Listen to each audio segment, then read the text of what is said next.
マネージャーであり、スポーツでもバスケットボールとかベースボールとか、やっていて、そこでキャプテンだったり、同じく、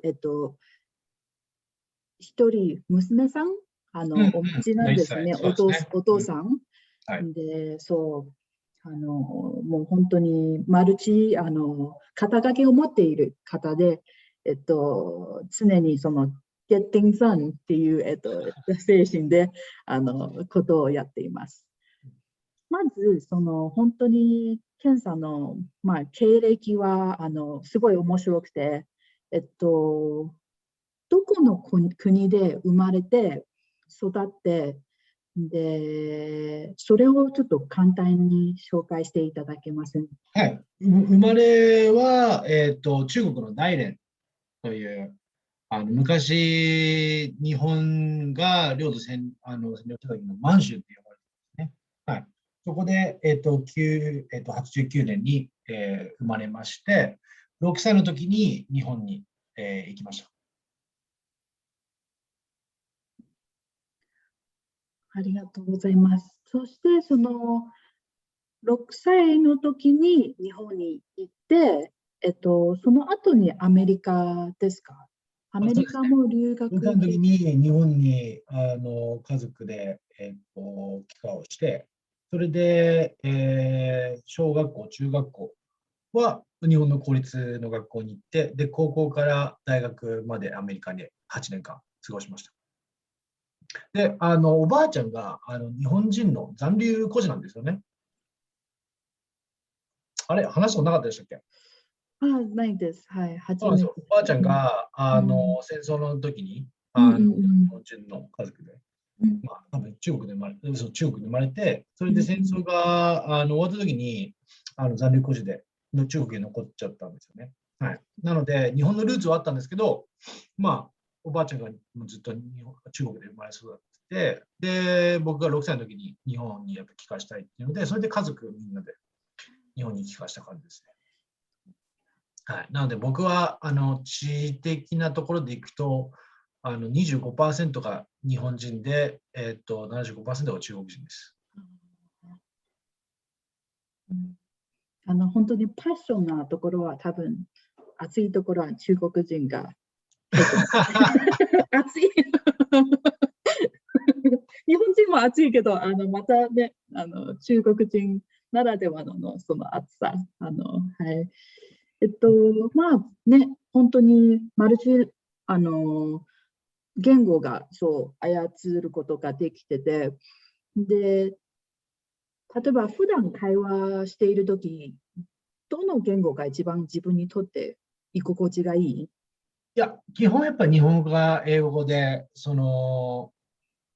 本語で英語の使い分けじゃないですけども、やっぱり日本に住んでた時とか、日本に戻った時はやっぱり日本語になれるんで、日本語が楽になるんですけど、アメリカにいる時は特に最近やっぱりアメリカの英語の方が楽ですね。英語と日本語に関してはほぼ同時に喋れるので、どっちをよく使ってるかによるかなと思います。いいですね。でも本当にね、高校と大学はアメリカだったので、はい、アメリカナイズもされているわけじゃないですか、多少。この文化も影響されて。で、なので、今日もし、どれか一つのその人種を振り絞るか、先ほどそのミックスって言ったら、どういう割合でいきますか？なるほどですね。どういうふうに自分を見てるかということですね。何人かって言われたら。そうですね。自分をアメリカ人と思ったことは、ないんですけど、だいぶやっぱり、15歳でアメリカに来て、で、寮生活、ビーさんみたいに寮生活だったので、それを15歳から21歳までアメリカでやりながらスポーツもやってってところは、だいぶ自分の中での価値観の形成とか、大きく左右したところなので、すごくそこは重要な期間ではあったんですけれども、ただ、文化的にはアメリカとはいえ、中は、僕はね、アジア人なので、なんだろうな。やっぱりどっちかっていうのはあんまりなくて、正直言うと、僕の場合結構、いろいろこう、いろんなバックグラウンドがあることを、いいことに、都合のいいように言ってます。ああ、なるほどね。まあ、日本にいるときはもちろん日本人って言いますし、台湾に行くときは日本人って言います。で、中国に行くときは、アメリカで生まれた中国人って言います。それ、賢いですね、本当に。確かに、政治的な問題もないっていうのは、はい、日本に行ったからっていうよりも、アメリカに行ったっていう方が、まあ、参加買う確率は低いので、アメリカでは、基本は日本人って言いますね。ただ、仲いい人には、中国と日本両方経験してるっていう。はい、ちょっと、こうやって今説明してても、一言で説明できないので、そこは臨機応変に場の雰囲気に応じて出し引きしてます。それをいいですね。勉強になります。私もそうです。ちょっと困った時にそれで伝えたと思います。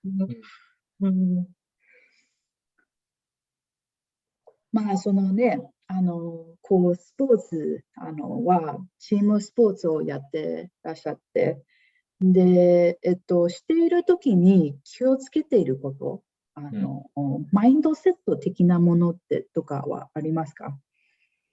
スポーツの時ですよね。そうですね。まあ、チームスポーツなので、やっぱり個々の、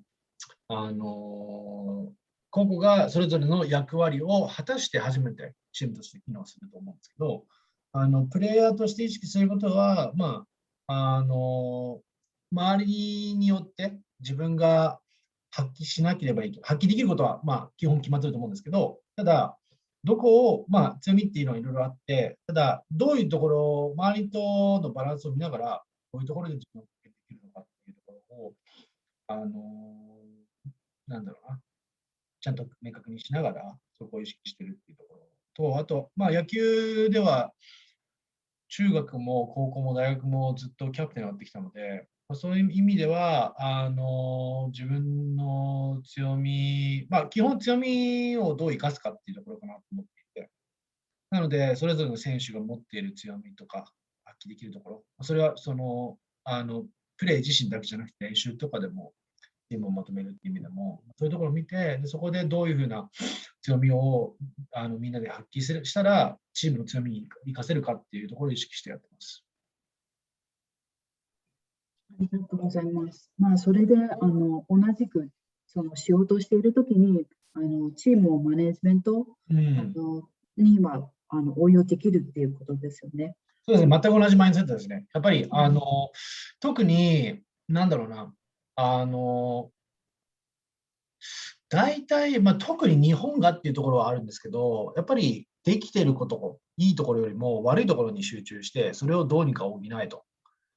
これを改善する必要があるって、いいところをさらに伸ばそうっていう話よりも、できてないところをできるようにしようっていう話がメインだと思うんですけど、やっぱりそれをずっとどちらかというと野球、特に日本ではそういうのを意識してたっていうか、そういうふうに指導されてたんですけど、アメリカの場合は結構どちらかというといいところをもっと伸ばそうみたいな考えがあって、で、それも、まあ、初めて職について、で、こう、リーダーとかマネージャーみたいなところになって、初めて感じたのが、やはり、もう僕らみたいに20歳超えて、30歳とかになると、なかなかもう、なんか苦手なことをクリアするとか、それをこう強みにすることって、並大抵な努力がないと、コミットメントがないとできないと思うんですね。ただ、そのぐらい、もう時間も貴重なので、そのぐらいの労力を与えて何かするのであれば、強みをさらに伸ばした方がいいのかなと思っていて、それぞれのとんがりをもっと強調して尖らせた方が、なんか中途半端ななんかオールラウンドよりも、もっとなんか強みがそれぞれここにあって、個性があるチームの方が、パフォーマンスとしても、なんだろうな、強みが発揮できるかなと思っているので、そこをどう伸ばすかというところに意識しています。とても興味深いです。勉強になります。はい。ありがとうございます。はい。まあ、せっかくなので、英語で質 Okay. 問を何個か、はい、したいと Sounds 思 good. います。Sounds good. Yep. So we will be asking questions and answering them in English now. So I believe like we all do face like issues and difficulties in life.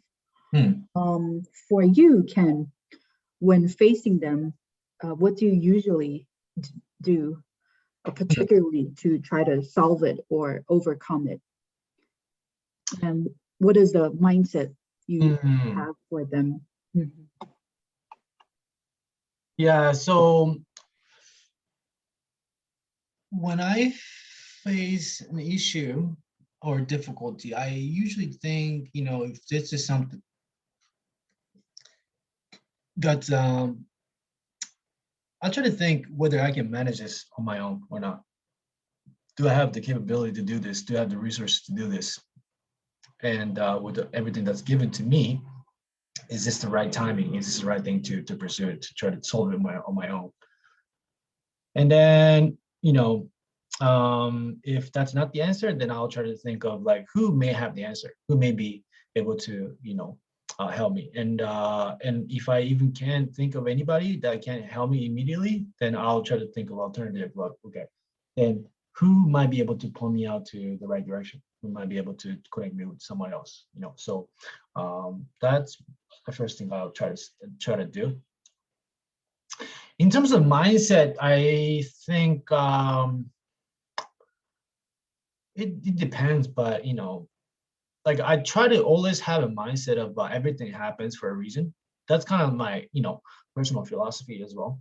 Just the fact that I have such a unique background, and with everything that I've been through, I think really every event, for those events that were sort of natural course of events, or something that's really one-off, like something unexpected. Regardless of how it happened, there's no doubt that everything that happened in my life made me who I am today. So it doesn't always work out easily, but I always try to take every event and then think like, this is happening for some reason, and try to reason myself in a positive attitude, positive direction. But obviously, it's easier said than done. So for the past, I faced some issues where I really just couldn't make anything of it, like could not really accept the fact that was happening to me. To be honest, I consult with my close friends, and quite frankly speaking, even like my mom. I have a single mother, who raised me on her own most of the time, and she was also working in sales. So she was the one who had to go through a hard cross-cultural experience at the age of 27, from going from living in China to going to Japan and starting from zero. So I did not look at it that way when I was growing up, but definitely after I got into the workforce, I talked to her, here and there, and the advice I got was like actually really on point. So it's almost my last haven to go to. Yeah, and then she has not. She has always been able to help me. So yeah, it's kind of like embarrassing to say, but yeah, I do rely on my mom when it really like comes to a hard time. Yeah, because your parents know you the best. Thank you so much for sharing. I think it's really great of the mindset you have, and I do sense that you when you have a question that you want to ask, you won't hesitate.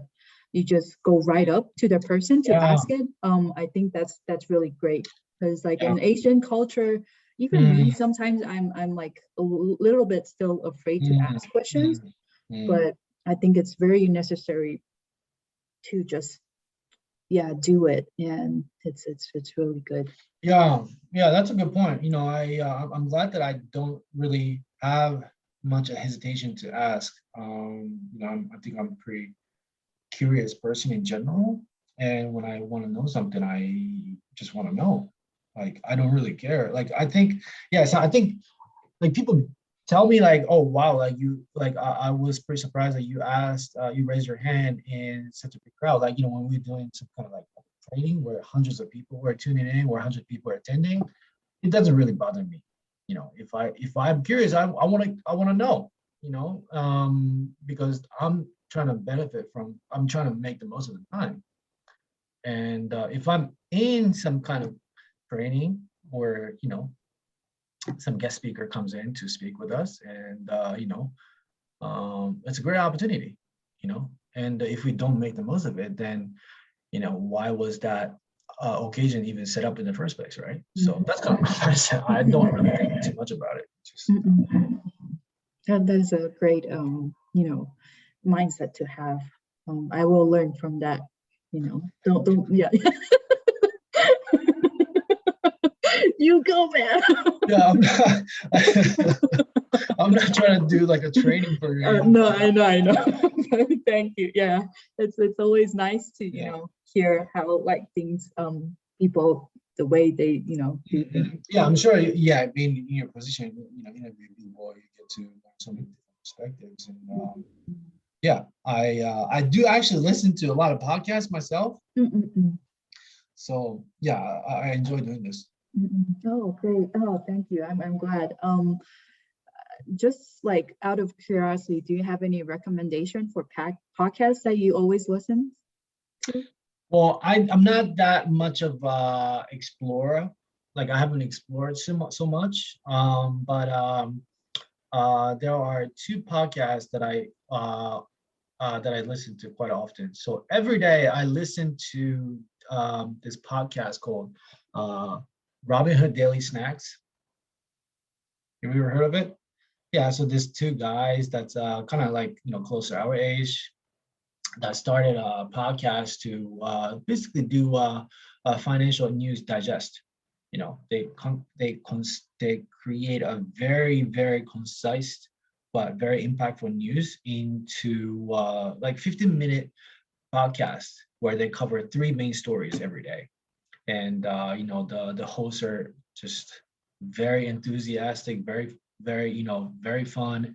And it's just like, I'm not only tuning in to catch the latest news, but I'm learning the way they process information, the way they try to digest this and then process. So basically processing the primary information, secondary information in a way that a third person can easily understand. It's like almost easier to understand to listen to them than reading the news themselves, because they will all throw in not only the factual information, but some background, some high level information, bigger picture. They tie in with this. So it's very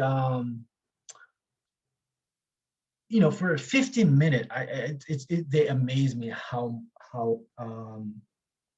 resourceful and how informational and the contents they create just over a voice.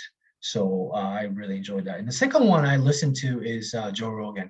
I think I think that he has the most followers on podcast. So without a doubt, he received the most recognition. But just the fact that he brings in so many different types of guest speakers that are like a specialist in a particular field, and it's not so often that you get to hear their real voices. And Joe Rogan is he's a comedian, but he's so like knowledgeable, and both the breadth and the depth of his knowledge kind of seem to amaze me, and just the way that he directs conversations. Because he invites so many people who some are very talkative, some are more or less quiet, some are older, some female, but he seems to sort of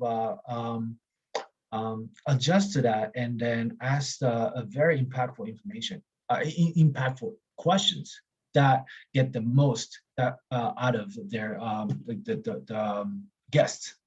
So in a way, I'm not only learning the topics that they're talking, but just the way he, directs the conversation, the type of questions he asked. It is very interesting. It's fascinating to me. So those are the two podcasts I listened to.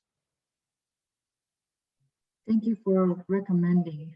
I will make sure, I also post the links to the podcast in our video. Okay. So, yeah.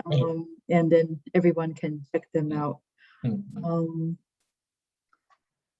Out of all of the countries you have lived in before, which country is your favorite to live in? And is there a country you would like to live in the future? I get this question a lot. Like, do you like US or do you like Japan?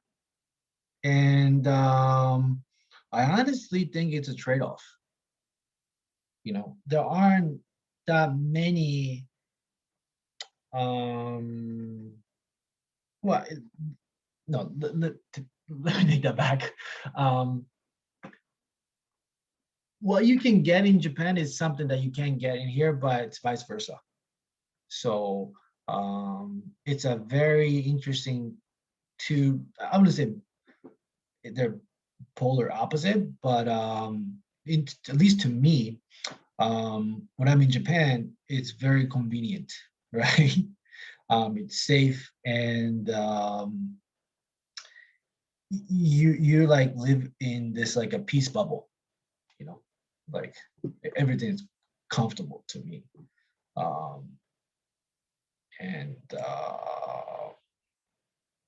But in terms of engaging with people, especially strangers or new people, I think it's a lot easier to interact with people in the States, because there isn't so much of a wall between people. So if anything, I would like to be able to spend time half and half, here in the US and Japan. But so that's kind of like the ideal situation. But if I were able to live anywhere right now, I would actually like to live in Taiwan.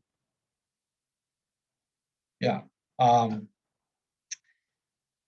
My best friend from high school, my roommate from high school is from Taiwan, and I was close with a lot of Taiwanese kids. So the first time I visited Taiwan was right after high school graduation, and my friend lives in Hsinchu, and another good friend lives in Tianmu in Taipei. So I got to stay at both places, and Taiwanese people are so nice, especially to the Japanese.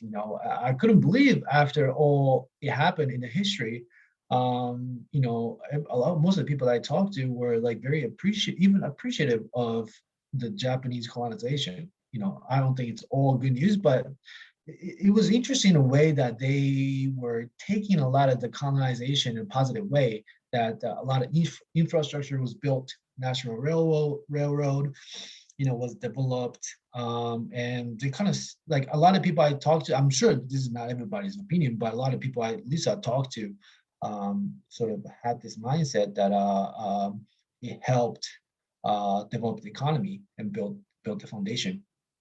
And even today, I think a lot of people are really interested in Japanese culture. So it just is a very easy, a very friendly place. And it's also the first country that my wife and I visited together. Yeah. So after we started dating, right after, it's like about a month, I think I wanted to catch up. Yeah, I wanted to catch up with my high school friends. So I was thinking of going to Taiwan during Obon break, and then I asked my girlfriend if she wanted to come, and she was like, "Why not?" So we went over there, and then it was supposed to be just us and some of my high school friends, but then my high school friends invited their friends. So it became like a group of 10 people or like 15 people. And then we went to south of Taiwan called Kentin. It's like, the beach area. And we just had a blast there. So, and another thing I like to live in Taiwan is because I love Taiwanese food.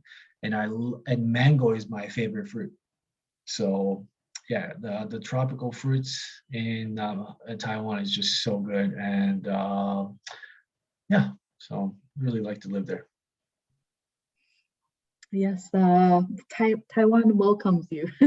Thank you. Please give me a green card. Yeah, and like the way you just shared how your friend invited his friends. Yeah, that is a part of Taiwanese culture. It's oh yeah, like you are my friend and my friend is your friend too, and like it kind of right. connects. That's just definitely easily. yeah. That's definitely I love that part of Chinese culture. Like I think like when I don't necessarily want to like how should I say stereotype everybody, but like if I think of the Taiwanese, obviously Taiwan's got so much influence from China, but I think Chinese culture in general, I think they're just really good at creating community, and I love that. I also kind of like have a weird, how should I say,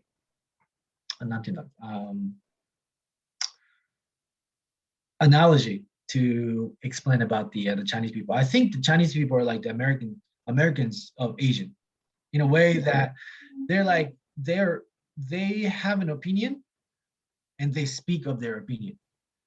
They're not hesitant to share, especially the Chinese people. And then there seems to be not much of a boundary between people. So this is my own experience when I was, because I left China when I was 6, so I barely had any sort of like solid memory of, interaction. Especially I was a kid, nobody, it's just like everybody treats me as a kid. But going to China as an adult, I had an opportunity to spend 2 months in Beijing studying Chinese and doing internship, prior to my senior year. And while I was there, I had this really unique bike that my mom's friend rented to me. It kind of looks like a motorcycle. And so it stands out. And when I was riding that bike to go to work or to go anywhere in Beijing, people would just like look at it and then they would like ask me, is this a motorcycle? Like I get comments all the time. And in Japan, people just kind of like look at it, they give you a look, but they would never really dare to talk to you. They would never really ask. Like it's almost like, people would be surprised if somebody like talk to someone stranger. Like it's almost like, let's say, can you imagine like, waiting at a bus stop and then somebody in front of you talks to somebody stranger in front of you? It was like, I think everybody was like, look at it. But in China, it just seems like so normal. And so it's like here, like you see something that you like or you're surprised about or curious, people usually talk to you. And I like that. There shouldn't really be much of a censor, like, like unless they're trying to, I wouldn't want people just to kind of like, give you trouble. But like, if it's just all for like, if it means well, I don't think there should be any hesitation or barrier. So, I kind of lost where I started from, but yeah, the sense of community is something that I really enjoy about the Chinese culture. Thank you so much for sharing that. So talking about Chinese culture, I have remember you have shared with me and my other colleagues once that what your grandfather had taught you a saying in Chinese. Please feel free to share with us. Yeah, he was a guy. He's a man of principles, and he always had 3 principles that he told me from a very young age. So I forget. I think there's a typical order, but I can't exactly record the order, so it's just a random order. But one thing is ho ho shui, study hard. And he would say, no, 听话, no, 老师听话. listen to your teacher, I think. And then the third thing is 不要偷东西, don't steal things. So those are the three principles that he always told me.